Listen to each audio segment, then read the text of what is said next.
Dan saya selaku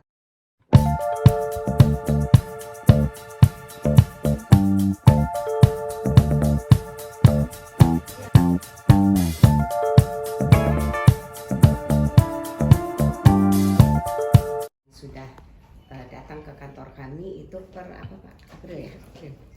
Jadi per April Paula itu datang ke kantor ya, kantor sini konsultasi terkait dengan rencana perceraian ya, rencana perceraian antara Paula dan Mbak Im sebagai suami.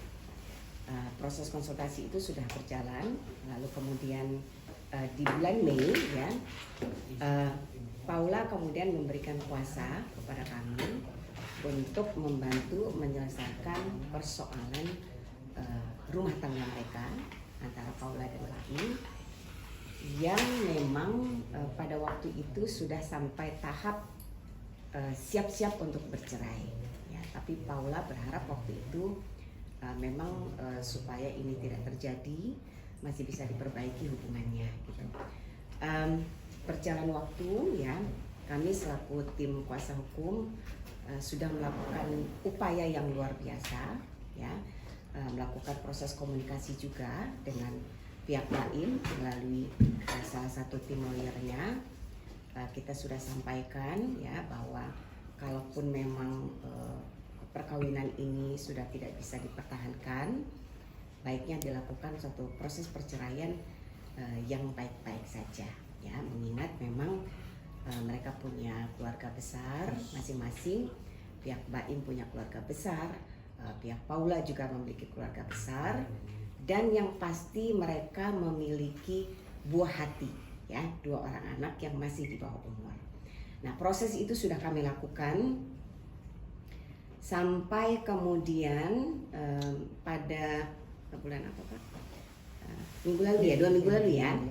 Jadi hari Minggu 2 minggu yang lalu kita sudah melakukan pertemuan dengan Paula waktu itu. Karena dari April itu terhitung sudah 6 bulan ya, 6 bulan ya. Sudah 6 bulan mereka, Mbak Im sudah menjatuhkan talak kepada Paula, kemudian mereka juga sudah pisah rumah, kalian juga sudah tahu ya. Karena sudah posisi itu, saya sudah sampaikan ke Paula, apakah tidak baiknya ini diselesaikan gitu ya. Kalau memang sudah tidak bisa dipertahankan, Paula mengajukan gugatan cerai atau kita menunggu gugatan dari Mbak Im. Nah, Paula waktu itu masih berharap ini masih bisa diperbaiki dan minta waktu 2 minggu waktu itu, sejak kami bertemu. Lalu kemudian qadarullah ya, sejak kami bertemu hari Minggu, kemudian hari Selasa ternyata Mbak Im sudah mendaftarkan gugatannya ke Pengadilan Agama Jakarta Selatan, yang kemudian disertai dengan preskon yang akhirnya kemudian kalian media juga mulai ingin mencari klarifikasi ya dari pihak Paula. Dan kami waktu itu, kami selaku kuasa hukum pada waktu itu merasa tidak perlu untuk melakukan preskon, tidak perlu untuk merespon informasi-informasi yang beredar di luar, karena kami berpikir ini adalah persoalan keluarga ya, wilayah privat yang tentu harus diselesaikan secara kekeluargaan ya. Kalau memang kemudian ini sudah sampai prosesnya di pengadilan, tentu yang terbaik adalah menyelesaikan persoalan ini di persidangan ya. Apa yang didalilkan, bukti-buktinya bagaimana, segala macam, kita berharap semua diselesaikannya di persidangan. Jadi kita bukannya kita tidak mau melayani wartawan waktu itu. Paula juga punya pertimbangan, Tante, ini persoalan akan semakin kisruh kalau kemudian kita ada statement-statement yang mungkin nanti kurang berkenan atau bagaimana. Apalagi kita harus menjaga nama baik keluarga besar, kita harus menjaga juga jejak digital yang sehat untuk anak yang di bawah umur kayak 2 orang. Jadi saya selalu mengingatkan kepada pasangan yang ingin bercerai, kalau punya anak ya, jangan sampai ada kisruh di media sosial, karena itu meninggalkan jejak yang tidak baik buat anak-anak. Nah, itu pertimbangan kita. Nah, kemudian ya,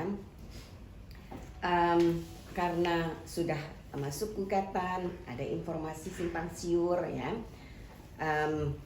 kita jadi dikejar-kejar wartawan, dan sampai hari ini, sampai semalam ya, semalam siapa yang mau ngejar saya lagi BIMTEK gitu. Jadi sampai semalam saya sedang BIMTEK juga, menghadiri BIMTEK Mahkamah Konstitusi sampai malam, dan banyak juga yang pingin ketemu sampai malam. Saya pikir sudahlah hari ini saja saya harus sampaikan informasi ya.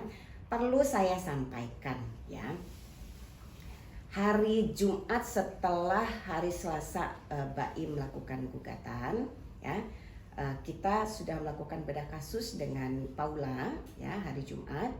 Lalu kemudian kita sepakat untuk melanjutkan bedah kasus lagi di hari Senin untuk persiapan sidang besok, sidang mediasi. Nah, Senin Paula tidak hadir ya, kemudian Selasa juga Paula tidak hadir, katanya tidak enak badan. Lalu kemudian saya sampaikan kepada teman-teman supaya saya tidak dikejar-kejar lagi, Paula sudah mengirimkan surat pencabutan kuasanya kepada kami, kantor Yuking & Co Attorneys at Law. Jadi terhitung sejak Paula menyampaikan pencabutan surat kuasa, tentu Paula mungkin sudah menunjuk advokat yang lain, dan itu merupakan kewenangan penuh Paula ya. Dia punya pertimbangan sendiri, mungkin pertimbangan pribadi ataupun keluarga, sehingga kemudian menunjuk advokat yang lain. Meskipun ya saya beritahukan, pencabutan surat kuasa itu bukan surat kuasa yang sudah terdaftar di pengadilan untuk sidang besok. Karena sebenarnya kuasa kita sudah didaftar ke pengadilan, dan besok kita sebenarnya sudah siap sidang. Tapi Paula mencabut surat kuasa yang per April. Tapi apapun itu sebenarnya hanya masalah teknis saja ya. Mungkin nanti untuk pengadilan, untuk proses peradilan besok, advokatnya perlu surat pencabutan yang mencabut kuasa kami yang untuk sidang besok ya, untuk kuasa kami yang per Oktober ini. Tapi pada prinsipnya saya harus beritahukan bahwa intinya Paula sudah mencabut kuasanya kepada kami, dan waktu itu Paula menyampaikan sudah menunjuk kuasa hukum yang lain gitu.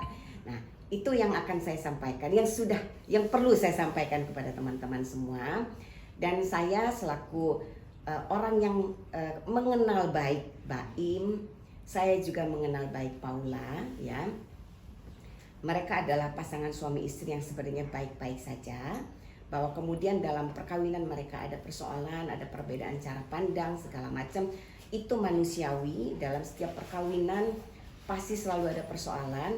Dan kalau memang ini adalah keputusan terbaik mereka untuk bercerai, saya ya meminta semua teman-teman juga semua mendoakan semoga ya proses perceraian Paula dan BAIM bisa selesai dengan baik-baik ya, dan yang pasti dimudahkan oleh Allah Subhanahu wa taala semata-mata untuk kebaikan, baik itu untuk Paula, untuk BAIM, untuk keluarga besar, dan yang pasti untuk anak-anak.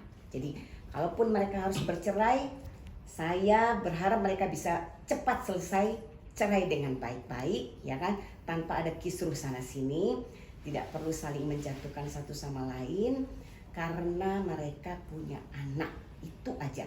Jadi dari awal sebenarnya waktu Paula datang ke sini di bulan April, berdiskusi, berkonsultasi, concern saya hanya satu. Kalau memang sudah tidak bisa dipertahankan, cerai. Tapi lakukan dengan baik demi anak-anak. Gitu. Jadi itu teman-teman ya.